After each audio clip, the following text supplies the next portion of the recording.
ሌላ ጥሩ ድል ይመስላል። ምናልባት በፍቃዱ ስኬል አደገኛ ኳስ በፍቃዱ ስኬል ወጥቶበታል። የማዕዘን ምት በኢትዮ ኤሌክትሪክ በፍቃዱ ይህንን ኳስ ማያቋርጥ ከኋላ ያለው አቤል ሀብታሙ ነበር። ገብቶ ነበር። ከጀርባው ሰፊ ስፔስ አለ። ዝግጁ ነበር አቤል ይህን ኳስ ለመያዝ፣ ግን እንደምን ብሎ ዙር ሐዋሳ ላይ የተደረገ ነበር። ወላይታ ዲቻ 3-2 አሸንፏል። ኢዮብ ገብረ ማርያም እና አቤል መልካሙ ቦጋለ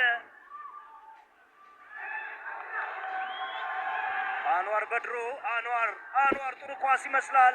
አብዱል መጂድ